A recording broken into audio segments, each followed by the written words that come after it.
Olá, meu nome é Danilo Ribeiro e eu gostaria de falar hoje sobre eleição incondicional e mostrar alguns textos que apoiam a eleição incondicional.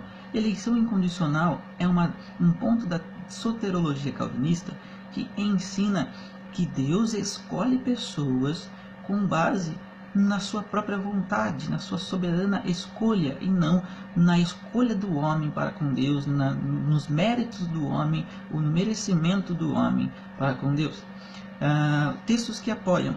Vou ler o primeiro texto que está em Efésios capítulo 1, versículo 4, que diz o seguinte: porque Deus nos escolheu nele antes da criação do mundo, para sermos santos e irrepreensíveis em sua presença. O texto está dizendo que nós somos escolhidos antes da criação do mundo. Se fomos escolhidos antes da criação do mundo, não tínhamos como demonstrar méritos, não tínhamos como demonstrar merecimento algum, como escolher nada, porque ainda não tínhamos sido criados. É Deus quem escolheu antes mesmo de nos criar.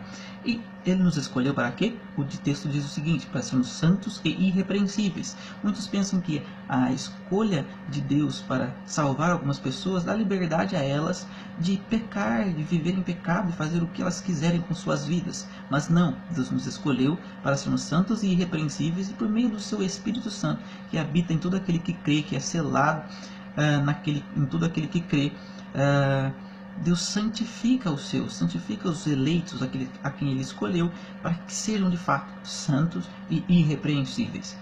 Outro texto que está em Atos capítulo 13, versículo 48, diz o seguinte: os gentios, ouvindo isto, alegravam-se e glorificavam a palavra do Senhor. Paulo e Barnabé estavam pregando aos gentios. E o texto continua dizendo: e creram todos quantos haviam sido destinados para a vida eterna. O texto não diz e todos creram, todos os gentios creram, mas diz todos os que foram destinados à vida eterna, esses que creram. A doutrina da eleição incondicional também não me faz ficar de braços cruzados e pensar: eu não preciso evangelizar, não preciso mais evangelizar pessoas, porque as pessoas já foram eleitas, escolhidas e vão crer de qualquer forma. Mas ela me encoraja ainda mais a evangelizar pessoas, porque ela me faz entender que quando eu sair, quando eu for evangelizar, quando eu for anunciar o evangelho ao mundo, as pessoas, eu posso ter certeza de que algumas pessoas irão crer, porque Deus as destinou à vida eterna. Outras pessoas não irão crer, porque não foram destinadas à vida eterna. Isso não me dá o direito também de julgar aqueles que são eleitos e aqueles que não são, e selecionar para quem eu vou pregar a palavra ou não. Mas eu devo anunciar o evangelho a toda criatura, fazer discípulos de todas as nações, e Deus dará àqueles que são os seus. Deus fará com que aqueles que foram destinados a crer, destinados à vida eterna, com que eles creiam. Outro texto que está em Romanos capítulo 9, versículo 15 e 16, diz: terei misericórdia de quem eu quiser ter misericórdia, e compaixão de quem eu quiser ter compaixão. Portanto, isso não depende do desejo ou do esforço humano, mas da misericórdia de Deus. O texto está dizendo claramente que não depende do esforço humano, não depende do meu mérito, de quanto eu dedico a viver uma vida regrada, mas depende apenas do ato de Deus, de ter compaixão para conosco ou não. O texto, na sua sequência, diz que Deus também endurece a quem quer. Então, a eleição incondicional também não nos faz pensar que Deus é injusto por escolher alguns e não escolher outros. Augusto Nicodemos dá um exemplo que eu não esqueço. Ele diz o seguinte: injustiça é deixar de dar a alguém o que lhe é de direito.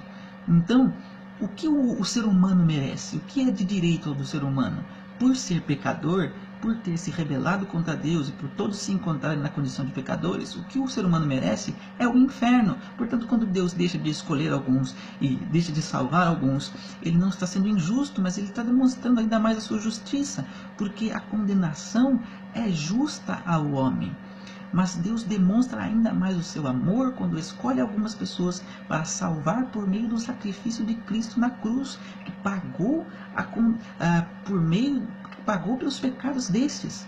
Todos nós estávamos nas trevas e éramos merecedores da ira, mas Cristo recebeu toda a ira e condenação pelos nossos pecados, não pelos pecados de todo o mundo, por cada indivíduo, mas pelos pecados